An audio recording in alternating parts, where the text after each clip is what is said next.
Karine, tu as gagné le premier prix de la différence en 2019, en Mhm. 2018, et Oui, tu es la toute première lauréate. C'était à l'édition de Fort-de-France, à l'espace Sonate. oui.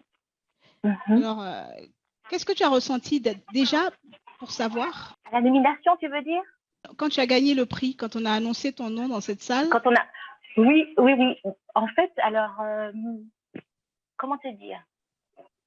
Je me sentais intérieurement un peu comme une enfant, tu sais, surprise, qui reçoit un cadeau, surprise, mais en même temps une espèce de panique intérieure, me dire, mais waouh, waouh, ils ont apprécié ma façon d'écrire, ils ont, ils ont dû saisir quelque chose qui les a suffisamment interpellés pour choisir mon poème. Et c'était vraiment, c'était un peu comme oh my God, Ok. tu vois? Ouais. Mm-hmm. Donc, il y avait de la Oui, surprise. oui, une grande surprise, très très grande surprise, parce que tu sais, tu participes à un concours, oui. Euh, Maintenant, entre le fait de participer et le résultat, en fait, tu es entre deux eaux. Et à l'écoute de mon nom, je t'avoue, j'étais vraiment, un peu comme ce soir, je suis extrêmement émue.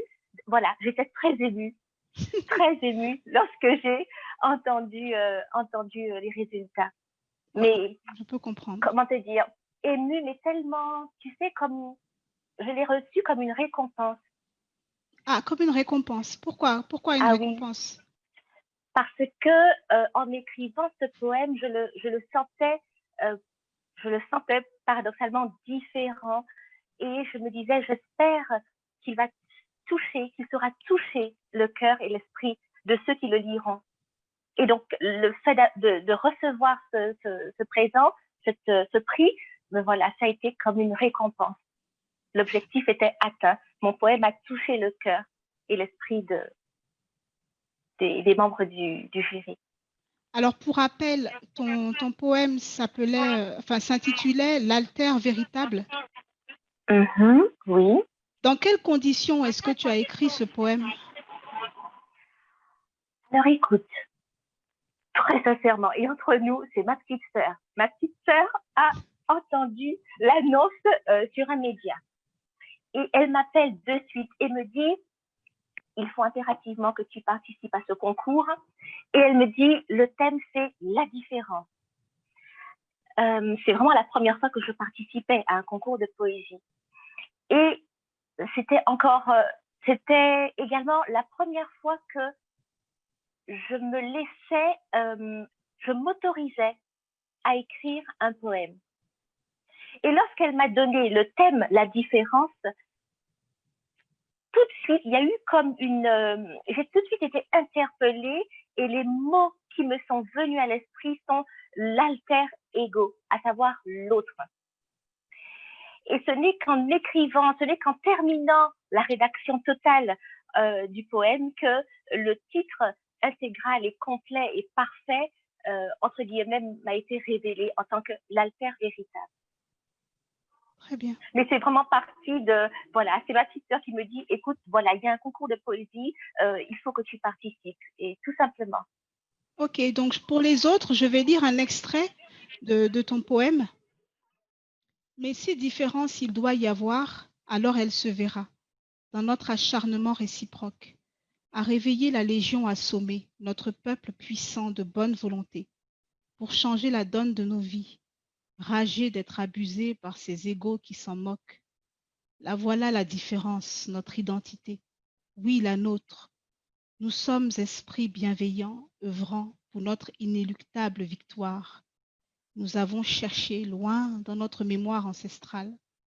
Nous avons trouvé ce que ce vieux monde nous rappelle, notre commencement ravivé, l'unité, l'altère véritable, le dit premier qui révèle la vérité sur toi, sur moi, nous réaliser à ce niveau élevé de conscience magistrale. Donc ça, c'était le poème de Karine Menhir. Alors Karine, quand tu l'as écrit, c'est un poème qui est extrêmement vif. Il est ce qui est incroyable, c'est qu'il associe les notions un peu guerrières, mais au bienveillant.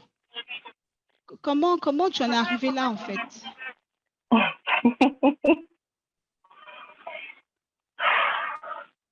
En fait, Christina, c'est le résultat comment dire, d'une acceptation totale. Tu sais, lorsque tu écris, et surtout en matière de poésie, il y a cet impalpable, cet invisible, cet imperceptible, qui pourtant, à un moment donné, fait comme une connexion. Une connexion. Et ce poème est vraiment le fruit d'une connexion. En fait, dès lors que j'ai reçu le thème même du poème, la différence, c'est un peu comme si j'étais connectée à quelque chose qui me permettait d'écrire de façon fluide, sans interruption, pour, comment dire, pour retranscrire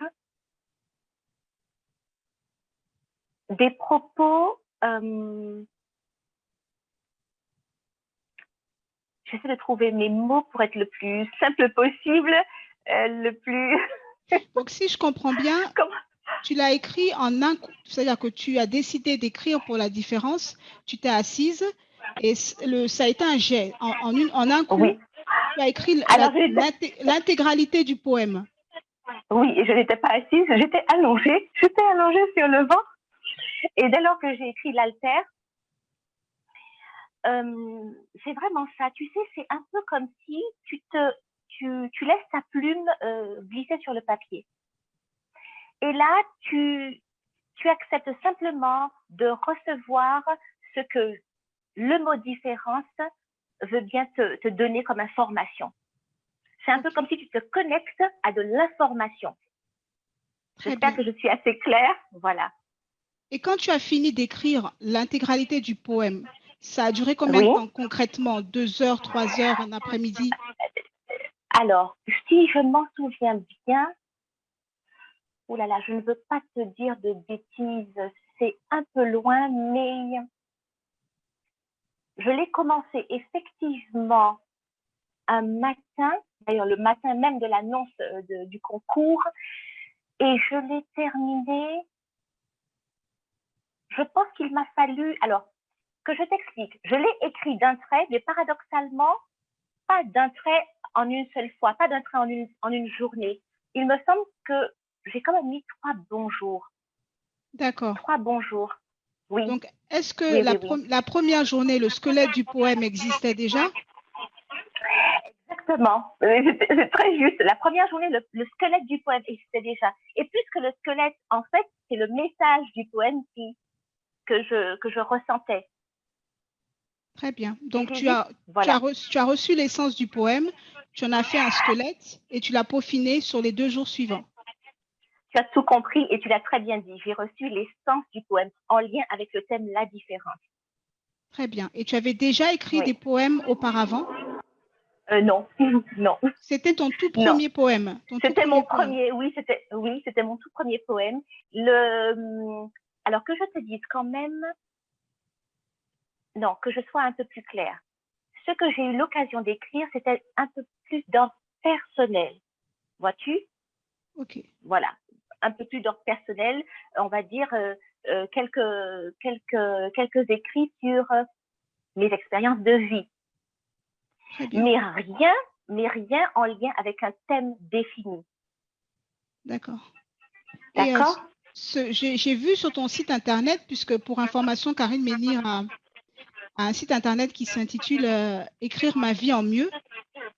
J'écris ma vie en mieux. J'écris ma vie en mieux. Et sur ce site, tu as fait une section consacrée à ce poème, L'alter véritable, et où tu invites ceux qui consultent ce site à oser écrire. Pourquoi? Parce que ce poème, en fait, était le premier que tu destinais à une diffusion publique quelque part.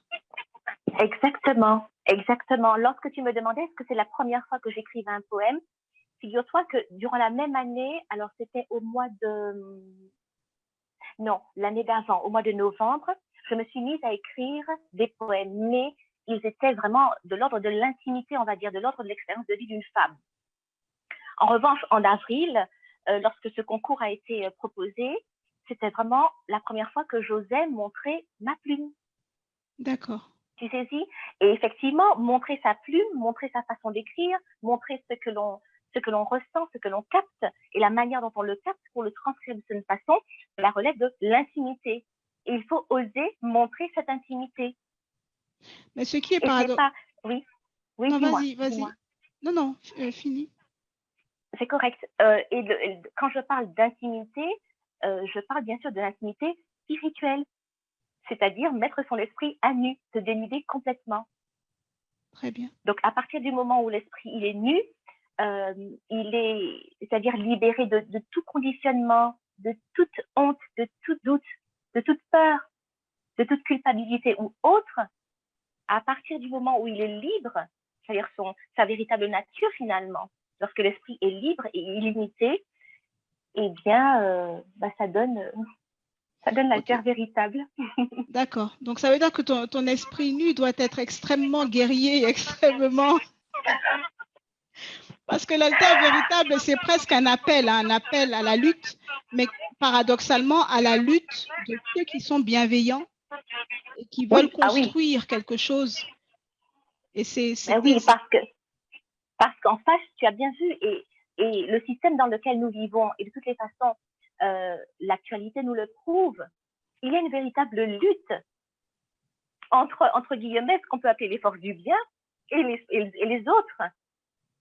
Et donc, toi, tu t'inscris dans cette bienveillance et dans le soutien à cette bienveillance? Mais complètement. Et on peut effectivement être bienveillant et se battre pour cela, pour que ce soit le triomphe de la bienveillance.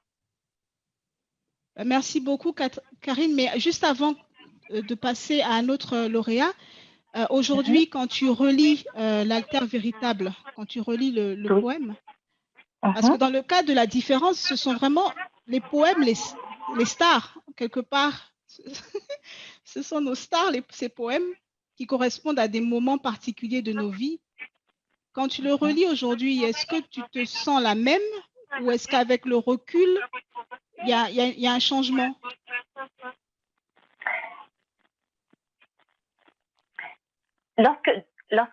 Premièrement, lorsque je lis ce poème, j'en ressens toute la puissance.